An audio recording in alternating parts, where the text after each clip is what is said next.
함께 나눌 본문 말씀은 어제에 이어서 에베소서 1장의 말씀인데 7절부터 저희가 14절까지 큰 소리로 합독하셨으면 좋겠습니다. 본문이 좀 길지만 천천히 내용을 좀 되새기면서 큰 소리를 읽겠습니다. 시작. 우리는 그리스도 안에서 그의 은혜의 풍성함을 따라 그의 피로 말미암아 속량 곧 제사함을 받았느니라. 이는 그가 모든 지혜와 총명을 우리에게 넘치게 하사 그 뜻의 비밀을 우리에게 알리신 것이요 그의 기뻐하심을 따라 그리스도 안에서 때가 찬 경륜을 위하여 예정하신 것이니 하늘에 있는 것이나 땅에 있는 것이 다 그리스도 안에서 통일되려 하려 하심이라. 모든 일에 그의 뜻에 결정대로 일하시는 이의 계획을 따라 우리가 예정을 입어 그 안에서 기업이 되었으니 이는 우리가 그리스도 안에서 전부터 바라던 그의 영광의 찬송이 되게 하려 하심이라. 그 안에서 너희도 진리의 말씀 곧 너희의 구원의 복음을 듣고 그 안에서 또한 믿어 약속의 성령으로 인치심을 받았으니 이는 우리 기업의 보증이 되사 그의 얻으신 것을 속량하시고 그의 영광을 찬송하려 하려 하심이라. 아멘. 아멘.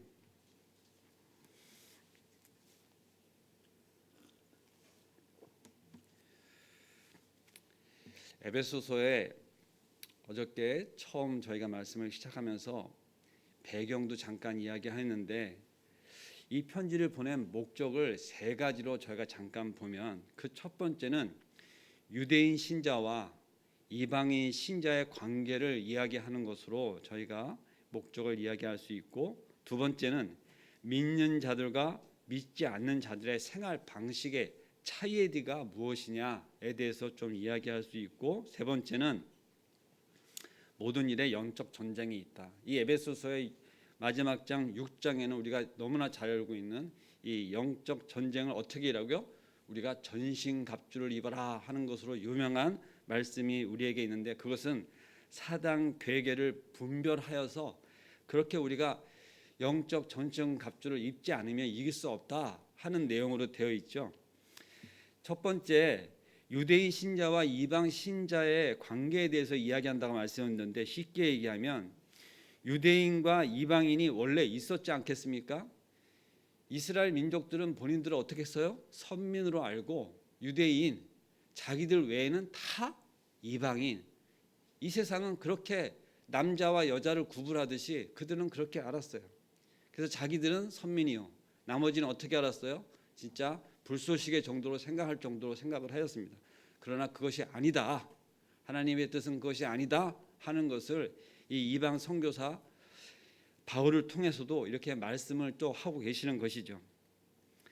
하나님이 택하신 유대인 아니면 하나님이 택하지 않는 이방인, 이것을 전체로 나누고 있었던 것이에요. 새로운 공동체를 지금 이야기하고 있는데, 그것이 무엇이냐면 유대인 가운데서도 그리스도인이 생겼는데 또 이방인 가운데서도 그리스도인이 생긴 것이에요. 여기서 얘기하는 이 그리스도인이 그동안에 이야기하던 유대인과 이방인의 그 다음 스텝으로 제3의 공동체를 이야기하는 것입니다. 그리스도인은 예수 그리스도가 온 다음에 우리에게 명칭되어져 있는 우리의 호칭인 거 여러분들 다 아시죠? 예수님이 오시기 전까지는 우리가 하나님을 믿는 하나님의 백성은 있었어요.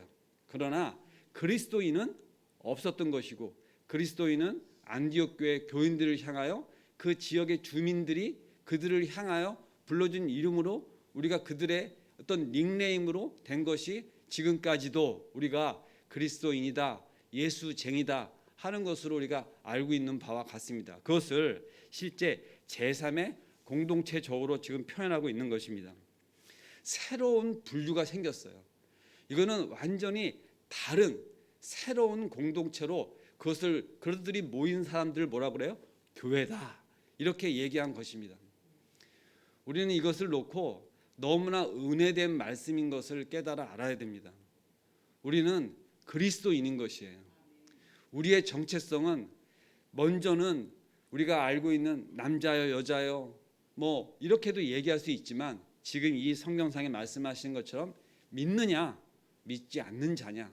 그런 믿는 자들 가운데서 우리는 어떠하냐, 어떻게 생활을 해야 되냐 하는 것들로 이 에베소 편지는 이렇게 명명하고 있다는 것입니다. 전체적으로 보면 6장으로 구성되어 있는 이 말씀 가운데 1에서 3장까지 하나님의 은혜의 성도의 위치에 대해서 이야기하고 있는데, 바로 특권을 이야기한다면 4장에서 6장을 얘기하는 성도의 그런 특권을 가진 성도가 어떻게 살아야 되는 삶에 대해서, 다시 얘기하면 책임에 대해서 이야기하고 있습니다. 오늘 본문을 저희가 다 읽지 않았지만 3절에서부터 14절의 이 구절이 우리가 지금 중간 7절부터 읽게 되었는데 3절에서 6절을 성부 하나님의 선택, 그의 은혜의 영광을 찬송하려는 것이라 하고 6절 말씀이 어저께 끝난 것을 저희가 나눴었고, 오늘 말씀도 7절에서 14절까지 읽을 때 7에서 12절까지가 성자 하나님의 구원에 관한 그의 영광을 찬송하려 되려 하심이라 하고 이렇게 12절 끝에 후렴구가 돌고 있고, 13절에서 14절은 성령 하나님의 인치심에 관계해서 또 14절 끝에는 그의 영광을 찬송하려 하심이라 하면서 이렇게 후렴구가 되고 있습니다. 다시 말하면은 하나님의 선택받은 백성들이 구원의 은총으로 하나님께 영광을 돌리며 그들이 구원받은 결과로 다시 하나님께 영광을 돌리는 것으로 이렇게 설명되어 있는 것을 돋보이고자 하는 것입니다. 받은 은혜에 다시 영광을 올리고, 영광 받기 위해서 하나님이 우리를 택하셨는데 다시 우리는 그것을 받음으로 영광을 올릴 수 있는 것. 목적이 뭐였다고요? 영광 받기 위해서 우리를 선택하셨다 그랬는데 당연히 받은 은혜와 우리의 모든 것 가운데 우리의 삶으로 영광을 올리는 것입니다. 이것이 우리의 존재 목적인 것이에요.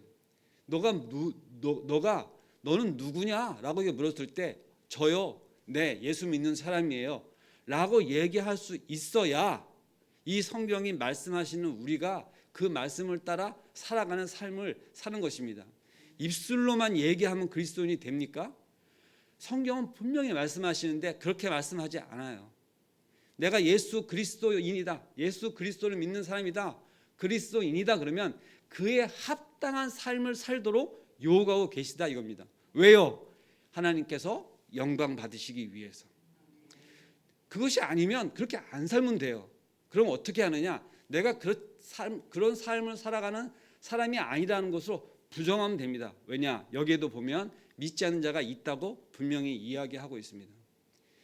지금 한국 교회가 많은 야단을 맞고 또 세상으로부터 오히려 기도 제목이 되고 있을 실정이 있습니다. 어디 가도 내가 그리스도인이라 이야기하는 것이 부끄러울 때가 있을 정도로 그렇게 세상 가운데 우리가 인식이 좋지 않은 것은 예수님이 변하셔서 그러신 것이 아십니다. 교회의 본질적인 것이 변해서 그런 것이 아니에요. 본질을 벗어났기 때문에, 예수님 말씀 따라 살아가지 못하기 때문에 그런 것입니다. 말로는 예수 그리스도인이다 이렇게 이야기하지만 실제 그러한 삶을 살지 못하면서 누구를 욕먹이고 있다고요? 누구를 핍박하고 있다고요? 예수님을, 교회를, 이 핏값을 주신 교회를 욕먹이는 것입니다. 저는 그것이 너무나 안타까운 사람으로 어떻게 하면 그런 것에서 우리가 벗어날 수 있을까? 다시금 어디 가든지 한국 교회와 또 이 세상의 모든 하나님께서 세우신 교회를 위해서 저는 이 세상 가운데 유일한 소망은 교회밖에 없다고 믿는 사람입니다. 그래서 그것을 위하여 지금도 공부를 하고 제가 사역의 길로 가고 있는 이유입니다. 이 세상에 교회가 없어진다면 저도 존재의 이유가 없는 것입니다. 저는 너무나 교회를 사랑합니다. 받은 사랑이 너무나 크기 때문에 이 사랑 받은 것을 후대에 전하고 싶은 마음으로 지금도 공부하고 그렇게 수련의 과정을 쌓고 있습니다. 본문은 고백적이며 예배적인 언어를 동원하여서 3절에 신령한 복 주신 하나님을 찬양하는 찬미의 문장으로 잘 알려져 있습니다. 우리가 이미 그것은 어저께 저희가 함께 보았습니다. 구약 창세기와 역대상, 그리고 열왕기상, 그다음에 시편 곳곳에 그렇게 찬양하는 시의 구절 베레케라고 하는 양식을 써서 취하고 있는데, 그것을 그대로 취하여 지금 오늘 에베소서 이 1장 3절의 말씀은 그렇게 기록이 되어져 있습니다. 그리고 오늘 지금 금방 얘기한 것처럼 6절 끝, 12절 끝, 14절에 그 후렴구가 복의 근원이 되신 하나님을 마땅히 찬송하게 된 것으로 단락을 마치면서 이렇게 저희들에게 말씀을 해주시고 있는데, 그것을 우리가 오늘 나눈 말씀 가운데 함께 나눈 것을 짧게 한번 이렇게 집어보면, 어저께 나눈 말씀이 주제의 절인데 하나님을 찬양한다. 그 찬양하는 이유가 무엇이냐? 성도들에게 신령한 복을 주셨기 때문에. 어저께 우리가 받은 복이 어떠한 복이었다고요? 그게 신령한 복인데 세상 복과는 전혀 비교할 수 없는 복인 것을 우리가 알고 믿고 이 자리에도 지금 와서 이렇게 함께 그것을 찬양하고 있는 것입니다. 우리의 받은 복이 어떠한 것이라고요? 찬양하는 복이다 이거죠. 예, 찬양할 복을 받았다 이거죠. 아, 할렐루야, 내가 누구야, 내가 어떤 사람이야, 내가 어떤 복을 받은 사람이야 하고 늘 찬양하시기 바랍니다. 4절에서 10절 말씀, 하나님께서 주신 신령한 복에 대하여 그것이 어떻게 되었냐? 첫 번째 4절은 그것이 하나님의 선택이었다. 그 목적이 무엇이냐? 거룩한 존재가 되게 하려 하심이고, 그 다음 하나님의 예정이었다. 5절 6절에 그 예정의 목적이 무엇이냐? 하나님의 자녀로 삼으려 하심이다 이거죠. 우리를 존재하게 하시는 그것부터 시작해서 우리를 깨달아 알기 쉽게 하나님의 자녀 삼으신 것으로 이어지고 있고, 6절에 선택과 예정의 궁극적인 목적이 무엇이냐? 하나님의 은혜의 영광을 찬송하시는 것이다. 자, 그것을 잊어버리지 않고 가고 있는 것입니다. 또 이어져서 7절에 그것이 그리스도의 피로 말미암아 구속되어진 것이고, 하나님께서 그것을 우리에게 알려주시기를, 그 비밀함, 그 복음, 그것을 우리에게 알려주시기를 8절에서 10절에 기록되어 있습니다. 그러면서 그 10절에 그 비밀의 내용을 그리스도 안에서 이루어진 만물의 통일이라 이렇게 표현하고 있습니다.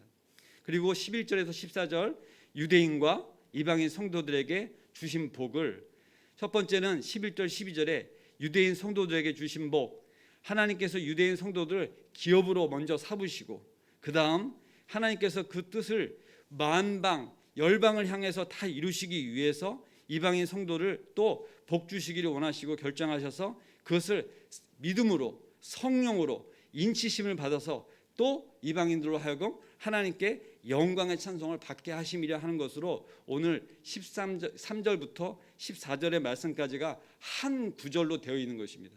제가 어저께 말씀을 드렸지만 이것이 헬라어 202개의 단어로 중간에 우리는 단락을 지어서 나누어서 분석을 하지만 이것은 한 문장입니다. 이래서 쓰니 저렇게 하여서 이렇게 끊어지지 않고 마침으로 하지 않고 202개의 헬라어 단위로 구성되어 있는데, 이것은 신약 성경 전체에서 가장 긴 문장으로 되어 있습니다. 오늘 우리는 편리상 7절부터 오늘 해당되는 이 14절까지의 문장을 같이 읽어내렸지만, 어제 본문 3절부터 시작해서 오늘의 14절 끝까지가 한 문장으로 기록되어 있다는 것이죠. 그것은 무엇을 얘기하느냐? 지금 옥중에서 이 글을 쓰는 사도 바울이 한 번 펜을 찍어서 숨도 안 쉬고 글을 써서 내려가는 그러한 모습을 연상을 했을 때 그의 벅차고 그의 감격되고 이러한 것을 그 펜으로 옮기는 그의 모습을 한번 생각해 보시기 바랍니다. 때로는 우리가 무슨 이야기를 할 때 숨이 찰 정도로 말을 빠르게 하고 그것을 되뇌일 때, 야, 우리가 이렇게 얘기하자 뭐 이렇게 느긋한 것이 아니라 다다다다다다다 이렇게 말을 빨리 할 때가 있어요. 그것을 설명하기에 옆에서 누가 보고 숨 좀 쉬고 얘기해 이렇게 할 때가 있는데, 바로 지금 이의 말씀을 전하고자 하는 이 옥중에서 누가 쫓아옵니까? 그렇지 않습니다. 지금 막 움직이는 중에 글을 쓰는 것이 아니라 정말로 마음을 다 잡고 평안한 중에 글을 쓰시는 사도 바울이 이 글을 마음속에서 하나님께 받고 쓸 적에는 그 벅찬과 그 찬미와 그 시의 이것을 쉬지 않고 단숨에 써 내려간 것을 저희가 볼 수가 있습니다. 사도는 이 찬미문을 전체적인 분위기로 결정을 할 때 동일한 간격으로 우리에게 이끌어 가기를 원하시는 것이 있는 거죠. 저는 공감 능력이 좀 떨어지는 사람입니다. 그것을 다른 사람들하고 대화할 때는 잘 사람들이 못 느낄 수 있는데 가장 가깝게 사는 저의 아내는 늘 그것이 유감이고 섭섭함인 것이에요. 예를 들어 이런 것입니다. 어디 가서 누구랑 만났거나 그러면 본인은 그것이 너무 신기하고 기쁘고 그래서 얘기를 하는데 저는 이렇게 반응하는 거예요. 그래서 어쩌다는 건데. 이렇게 되면 아니 그랬다고 만났다고. 그래서 어쨌다는 거냐고 또 물어보면 만났다니까 이런 거예요. 남자들이 사실 저 같은 사람들이 많이 있다 그래서 약간 저도 위로가 되긴 하는데 이거는 공감 능력이 떨어지는 겁니다. 공감 능력이 좋은 사람은 어떻게 하는 거냐? 내가 누구를 만났어 이렇게 얘기할 때 아유 그랬어? 어떻게 거기서 그렇게 만나? 신기하다 이렇게 반응을 해야 되는데 저도 내용은 알아요 어떻게 하는지 이론적으로는. 그런데 막상 그렇게 얘기할 때 이렇게 질문하는 거지. 그래서 어땠다는 건데 뭐 이렇게 이제 대꾸를 하는 경우가 있는 거예요. 오늘 제가 이것을 여러분들에게 말씀을 드릴 때 이게 3절부터 14절까지 한 문장으로 써졌다니까요. 벅찬 감동으로 막 진짜 숨도 안 쉬고 썼다니까요. 그러는데 여러분 성도님들 지금 표정은 뭐냐면은 그런데 어땠다는 거냐 이러시고 계신 것 같아서 갑자기 저하고 저의 아내의 생각이 나서 말씀을 드렸습니다. 이 단락의 전체적으로 성부 하나님께서 주체가 돼서 말씀하신 거로 되어 있지만 9절 9절 그리스도 안에서 계속해서 말씀하시고 성령의 인치심을 말씀하시고 하는 것을 우리가 전체 문장으로 내용을 보면 성삼위일체께서 함께 일하신 것을 곳곳에서 기록을 하고 있는 것입니다. 그 친밀함에 대해서 이야기하고 있는 것입니다. 자, 아멘 하신 분은 그래서 어땠다는 거냐 이렇게 표현한 것이 아니라 아 그래요 하고 표현한 것이고, 지금 아멘 안 하신 분은 성삼위일체께서 함께 일하셨다는데 그게 어쨌다는 거냐, 지금 이런 거와 같습니다. 성삼위일체께서 친밀하심으로 함께 사역을 하셨습니다. 아멘. 그러면 이게 뭐냐면 아 그래요 이런 대꾸가 되는 것이죠. 마스크를 끼고 저도 여러분들 앞에서 이렇게 서서 말씀을 전하고 있습니다. 근데 정말 우리가 2년째 이렇게 마스크를 끼고 있다 보니까 이제는 저도 익숙해져서 인상을 쓰고 계신 것이나 또 저에게 무언의 항쟁으로 데모하는 사람처럼 보이지는 않아요. 저도 많이 익숙해졌어요. 하지만 분명한 것은 우리가 의사 표현을 하고 할 때 이제는 좀 더 적극적으로 표현하지 않으면 내가 어떻게 입모습을 우리는 보고 얘기할 때 오해가 없잖아요. 그런데 불구하고 말씀 가운데 전할 때 갑자기 그러한 생각이 났습니다. 우리가 이제는 좀 더 적극적으로 의사 표현을 할 필요가 있는데, 예를 들면 이런 겁니다.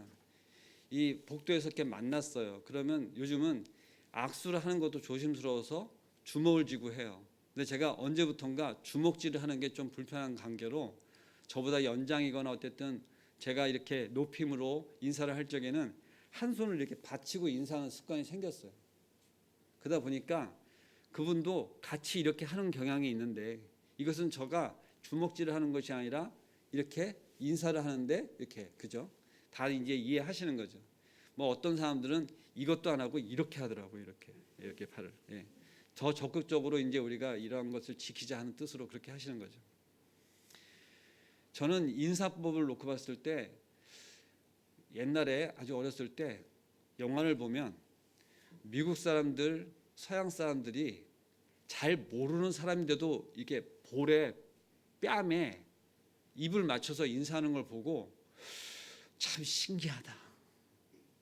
아는 사람도 아닌데 처음 보는 사람인데 인사하는 내용을 보면 처음 보는 사람인지 알잖아요.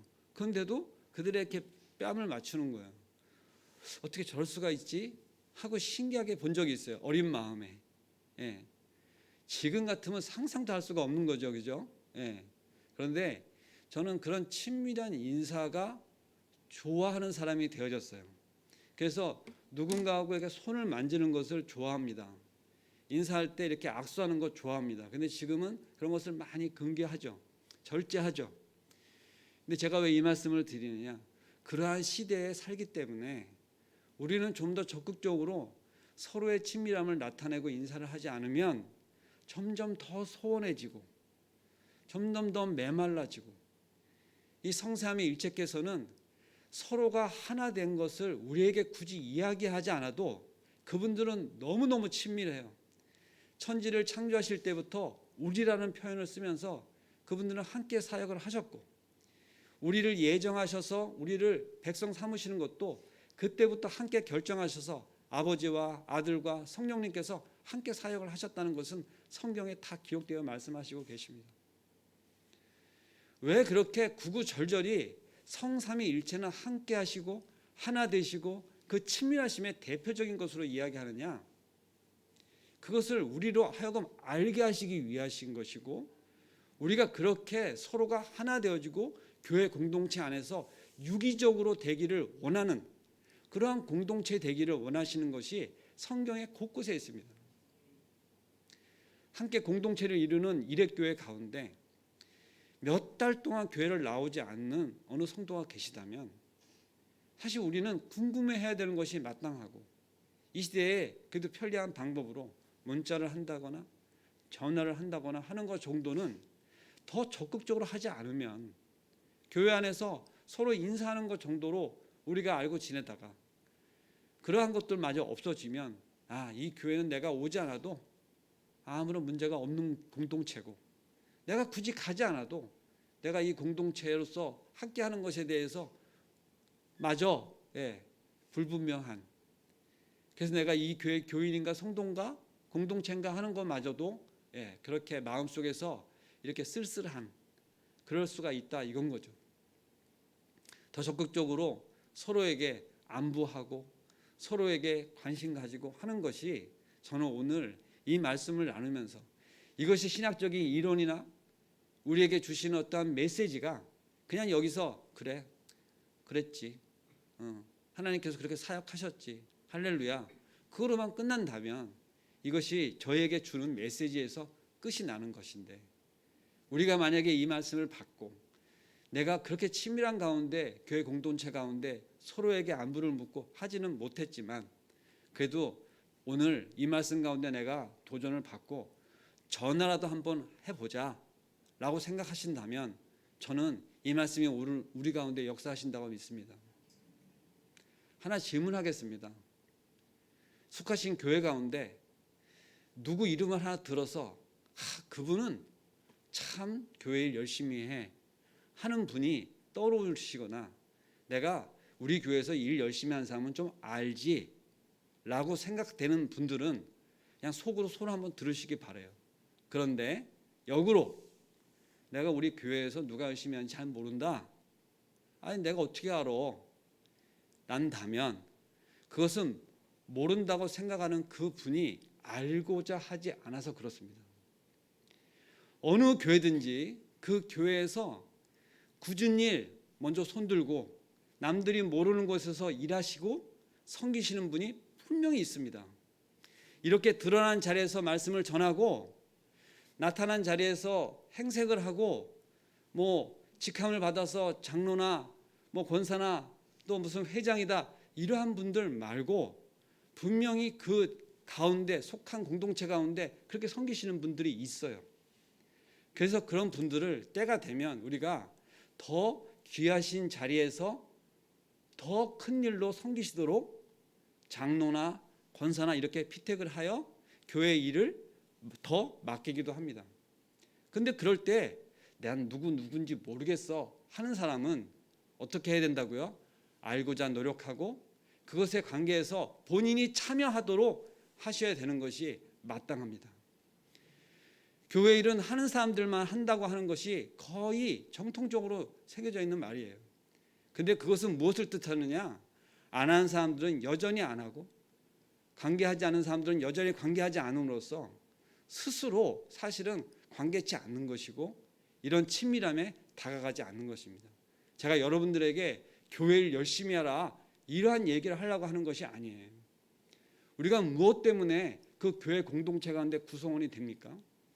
서로 알려고 하는 것이고 나의 기도 제목을 내어놓아 함께 기도하자고 하는 것인데 누가 나를 알아볼까 봐 몰래 관계하지 않으려고 대형교회를 가고 이건 대형교회를 폄하하고자 하는 것이 아니라 그렇게 하기가 쉽잖아요. 그죠?